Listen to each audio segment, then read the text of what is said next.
Welcome to hit TV. ఈ రోజు మనతో పాటు ఉన్నారు సోషల్ యాక్టివిస్టు కృష్ణకుమారి గారు. ప్రస్తుతం జరుగుతున్నటువంటి కొన్ని ఇష్యూస్ పైన మాట్లాడడానికి. నమస్తే మ్యామ్. నమస్తే.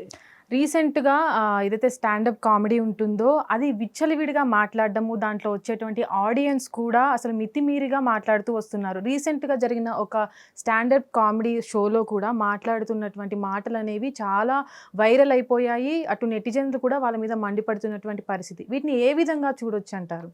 పిచ్చి పలు విధాలు అన్నట్లుగా మనకేదో మన జీవితాల్లో అసలు నిజానికి వినోదం తగ్గిందని చెప్పుకోవచ్చు. దానికోసం అని చెప్పి బాగా వెతుక్కుంటున్నారు. డబ్బులు ఇచ్చి మరీ వెళ్ళి ఎవరో ఒక అతనికి నచ్చిన జోకులు చెప్తూ ఉంటాడు. ఆ జోకులు విని ఓ గొల్లు గొల్లుమని నవ్వుతూ ఉంటారు. అసలు నిజంగా ఆడియన్స్ ఉంటారా, నిజంగా గొల్లు గొల్లుమని నవ్వుతారా అనేది కూడా, అంటే ఒక్కొక్కసారి ఏమవుతుందంటే కేవలం స్టాండప్ కామెడీ చేసే అతను ఒక్కడే కనిపిస్తూ ఉంటాడు, మనుషులు కనిపించరు, కానీ నవ్వులు వినిపిస్తూ ఉంటాయి.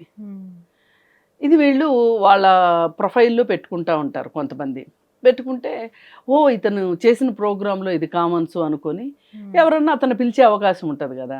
అట్లా వెళ్ళినప్పుడు అలా చేసి అబాస్పాలైన ప్రోగ్రాములు చాలా చూసాం. ఇక వాటిలో ఇప్పుడు మీరు చెప్పింది ఇంకొకటి. నేనైతే అది చూడలేదు, కానీ నిజానికి అతను పిచ్చి పిచ్చి జోకులు వేయడం.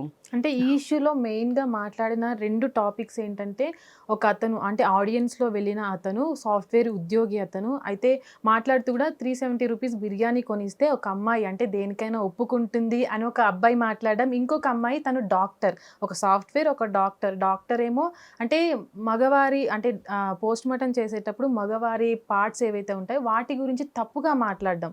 అంటే ఈ 2 టాపిక్స్ అనేవి కూడా ఈ షోలోనే జరగడం, అవి వైరల్గా మారడం. అంటే వీటిని ఏ విధంగా చూడొచ్చు? ఇప్పుడు అతను చెప్పింది ఏంటి, 375 రూపీస్ బిర్యానీ తోటి ఆ అమ్మాయి దేనికైనా ఒప్పుకుంటుంది అని చెప్పి చెప్పాడు కదా.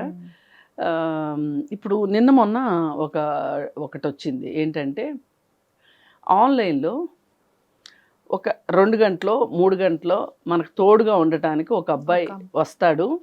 అతని ఛార్జ్ 1500. అతను మనతో పాటు వచ్చి మన బ్యాగ్లో మోస్తూ ఉంటాడు, మనకు షాపింగ్ చేసినంతసేపు సలహాలు ఇస్తూ ఉంటాడు, మంచిగా జోకులు వేస్తే నవ్వుతుంటాడు. అలాగే మన కూడా అతను జోకులు వేసి నవ్విస్తుంటాడు. మనం అతనితోటి ఓపెన్గా మనం మాట్లాడుకోవచ్చు. మనకేమన్నా డిస్కంఫర్ట్ ఉంటే కూడా చెప్పొచ్చు. వేరే ఏదైనా బాధలు ఉంటే కూడా అతనితో డిస్కస్ చేయొచ్చు ఇట్లా అని చెప్పారు. చెప్తే మరి ఇప్పుడు దీనికి దానికి డిఫరెన్స్ ఏంటి చెప్పండి. అంటే ఇది డబ్బులు ఇచ్చి మనం షోకి వెళ్తున్నాం. 375 రూపీస్కి అమ్మాయి వచ్చి బిర్యానీ 370 రూపీస్ తోటి బిర్యానీ పెట్టిస్తే అమ్మాయి ఏమైనా చేస్తుంది అని చెప్పారు కదా. మరి ఇప్పుడు ఈ విషయం ఇప్పుడు అబ్బాయిలు కూడా అమ్మాయిలు ఆర్డర్ చేసుకుంటే అబ్బాయిలు వస్తున్నారు అంటే స్పెండింగ్ కోసం అని చెప్పి. ఇప్పుడు వాళ్ళకి నచ్చింది అనుకో ఇంకొంచెం ముందుకు వెళ్ళొచ్చు. ఇట్లా అసలు మనుషుల రిలేషన్స్లోనే ఒక కృత్రిమత్వం వచ్చేసింది. ప్రతిదీ డబ్బులతోటి కొలవటం వచ్చేసేసింది. ఇప్పుడు ఇక్కడ 375 రూపాయలు బిర్యానీ, అక్కడ 1500 రూపాయలు, 3 గంటలు 4 గంటలు షాపింగు. అందుకని ఇక్కడ ఈ సంగతి చెప్పగానే గొల్లు గొల్లుమని నవ్వటం, అదేదో పెద్ద ప్రపంచంలో ఏడో వింత విన్నట్టుగా మాట్లాడటం. అసలు ఈ స్టాండప్ కామెడీలో చేసేది ఓ 2-3 మనుషులు ఫ్రెండ్స్ కూర్చుని మాట్లాడుకునే మాటలే ఒక అతను నుంచుని మాట్లాడుతుంటాడు. దీనికి వీళ్ళంతా వెళ్ళే వాళ్ళంతా ఇంతకంటే ఏమీ మనకి సంతోషాన్ని ఇచ్చేది ఏమీ లేదు అన్నట్లుగా వీళ్ళు వెర్రి వెంగళప్పల్లాగా వెళ్ళటం కనిపిస్తుంది తప్పితే, మేము స్టాండప్ కామెడీకి వెళ్ళామని చెప్పుకోవటంగా కనిపిస్తుంది తప్పితే వేరే ఏమీ లేదు. ఇప్పుడు ఆ సాఫ్ట్వేర్ ఇంజనీరు తన అనుభవం కొద్దీ అలా చెప్పాడు. ఇప్పుడు ఎవరన్నా ఇంకో అమ్మాయి ఒక 5000 ఇస్తాను వస్తావా అని అడిగింది అనుకోండి, వెళ్తాడు కదా ఇతను? వెళ్ళనంటాడా? వెళ్తాడు. అందుకని ఇలాంటివి 10 మందిలో చెప్పి మనకే ఏదో తెలిసింది అని చెప్పి చెప్పటం వాళ్ళ వెకిల్తనానికి నిదర్శనం తప్పితే వేరే ఏమీ కాదు. ఇకపోతే డాక్టర్ మాట్లాడింది అంటున్నారు. నిజంగా ఒక డాక్టరు ఒక పోస్ట్ మార్టంలో జరిగిన విషయాన్ని బయట చెప్పటము అనేది అది ఒక కాన్ఫిడెన్షియల్, వాళ్ళ వృత్తిలో భాగం, వాళ్ళ వైద్యంలో ఆ ప్రాసెస్లో భాగం. ఇప్పుడు బతికున్న పేషెంట్ని ఎట్లా అయితే ట్రీట్ చేయాలో చనిపోయిన పేషెంట్ను కూడా చనిపోయిన మృతదేహానికి కూడా పోస్ట్ మార్టం చేయటం కూడా వైద్య వృత్తిలో భాగం. అదేమి పెద్ద స్పెషాలిటీ అని నేను అనుకోవట్లే. ఫోరెన్సిక్ తీసుకున్న వాళ్ళు అంటే ఇప్పుడు ఒక ఎంబీబీఎస్ కోర్స్ అయిపోయేలోపు 16-17 ఉంటాయి సబ్జెక్టులు. వాటిల్లో హ్యూమన్ ఎనాటమీ అని, ఈఎన్టీ అని, ఇట్లా రకరకాలు ఉంటాయి. అలాగే గైనిక్కి సంబంధించి, అలాగే సైకాట్రీ సంబంధించి, లంగ్స్కి సంబంధించి ఇట్లా సబ్జెక్టులు ఉంటాయి. ఈ సబ్జెక్టులో ఫార్మకాలజీ కూడా ఉంటుంది, అంటే మందులకు సంబంధించింది. ఇట్లా ఏవైతే సబ్జెక్టులు ఉంటాయో వాటిల్లో ఒక సబ్జెక్టు ఫారెన్సిక్ కూడా. అయితే ఎంబీబీఎస్ అయిపోయాక ఫోరెన్సిక్లో కనుక పీజీ చేశారనుకోండి, వాళ్ళని ఫోరెన్సిక్ డాక్టర్స్ అంటారు. వాళ్ళు స్టూడెంట్స్కి ఫోరెన్సిక్ గురించి చెప్తారు. అలాగే ఈ పోస్ట్ మార్టం చేసే దగ్గర కూడా వాళ్ళు ఫోరెన్సిక్ చదివే స్టూడెంట్స్ ఉంటారు కదా, వాళ్ళ చేత దగ్గరుండి చేయిస్తారు. అది వృత్తిలో భాగం. ఇప్పుడు ఏ గైనకాలజీ డాక్టర్ అయినా వచ్చి ఇట్లా పబ్లిక్గా ఓపెన్గా డెలివరీ ఎలా అవుతుందో చూపిస్తారా అండి? చూపించరు కదా. ఏ హార్ట్ స్పెషలిస్ట్ అయినా సరే ఎక్కడన్నా డెమో చేస్తారండి, హార్ట్ సర్జరీ ఇది చూపిస్తారండి ఎవరికన్నా? మరి ఆమె ఎందుకు అలా మాట్లాడింది? అసలు నిజంగా ఆమె డాక్టరేనా, లేదంటే యూట్యూబ్ డాక్టరా? యూట్యూబ్లో చూసుకుంటే సర్జరీలు చేసి ప్రాణాలు పోతున్నాయి కదా. ఆమె నిజంగా డాక్టరే అయితే నిజంగా మెడికల్ కౌన్సిల్ ఆఫ్ ఇండియా వాళ్ళు ఆవిడ మీద సూ చేయొచ్చు. అసలు బయట ఎక్కడ మాట్లాడకూడదు, వాళ్ళ ప్రొసీజర్స్ గురించి మాట్లాడకూడదు. పైగా ఇక్కడ ఒక లేడీ డాక్టర్ గా ఆమె పురుషుల యొక్క వాళ్ళ అంగాల గురించి పోస్ట్ మార్టం చేసేటప్పుడు ఏమనుకుంటాము, ఏం మాట్లాడుకుంటాము అనే మాటలు బయట చెప్పటం అనేది వృత్తికి ద్రోహం చేసినట్లు లెక్క. అర్థమైందండి? ఇప్పుడు ఒక కౌన్సిలింగ్ చేసేవాళ్ళు ఉంటారు, వాళ్ళ క్లయింట్స్ వివరాలు, వాళ్ళ పేషెంట్ల వివరాలు ఒక సైకాట్రిస్ట్ కానీ ఒక సైకాలజిస్ట్ కానీ వాళ్ళు ఎట్టి పరిస్థితిలో ఎవరితోనూ ఏమీ డిస్కస్ చేయకూడదు. అన్లెస్ అంటిల్ ఎప్పుడు డిస్కస్ చేస్తారంటే, ఒక డాక్టరు ఇంకొక డాక్టర్తో మాట్లాడేటప్పుడు ఒక డాక్టర్ అయితే డిస్కస్ చేసుకుంటారు ఒక పేషెంట్ గురించి. ఇప్పుడు నేను కడుపు నొప్పి అని వెళ్తాను, నా డాక్టర్ ఏం చేస్తాడంటే కొంచెం వైద్యం చేస్తాడు.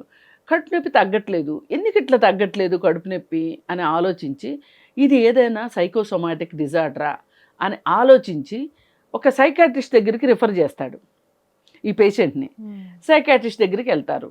వెళ్ళిన తర్వాత ఈ డాక్టర్లు ఇద్దరు మాట్లాడుకోవచ్చు ఈ పేషెంట్ గురించి, కానీ బయట ఓపెన్ ఫోరమ్స్లో మాట్లాడకూడదు.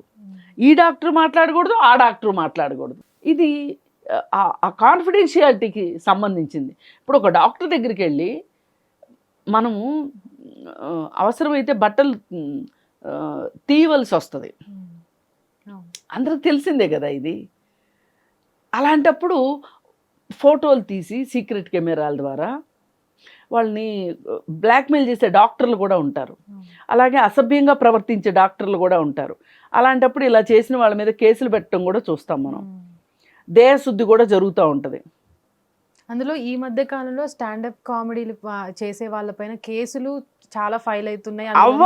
అవ్వాలి అసలు ఎవరు పడితే వాళ్ళు వచ్చి అసలు స్టాండప్ కామెడీ పేరుతోటి జగుప్సగలిగించే విషయాలు, ఒక 10 మంది ముందు మాట్లాడకూడని విషయాలు, మాట్లాడలేని విషయాలు షేర్ చేస్తున్నారు చూసారా. వాటిని ఒక కామెడీ లేబుల్ వేసి మనకి ప్రజెంట్ చేస్తున్నారు చూసారా. ఇది అత్యంత నాసిరకంగా ఉంటుంది.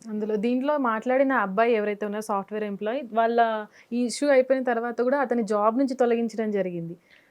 మంచి పని జరిగింది.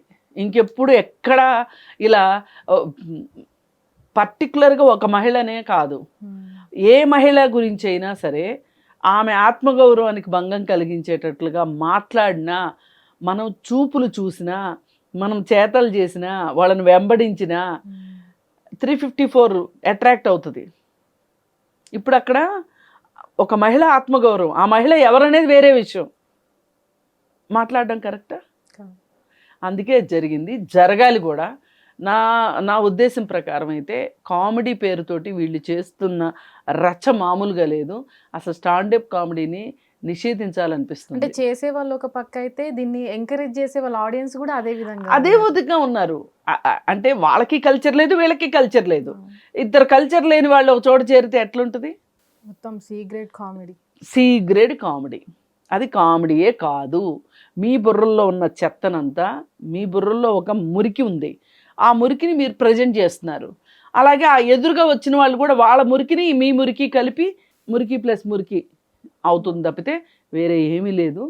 ఇలాంటివి అసలు నన్ను అడిగితే ఒక క్వాలిటీ లేకోకుండా చేస్తున్నారు. కాబట్టి దీన్ని 4th రేటెడ్ కామెడీ కింద తీసుకొని ఇంక వెళ్ళే వాళ్ళ ఇష్టం, చూసేవాళ్ళ ఇష్టం. కాకపోతే సోషల్ మీడియాలో ప్రసారం చేయకపోతే చాలు. హిట్ టీవీ యాప్, ఇందులో short news, live news, entertainment shows, movies, digital magazines తో పాటు మీ జిల్లా వార్తలను కూడా ఫ్రీగా చూడొచ్చు.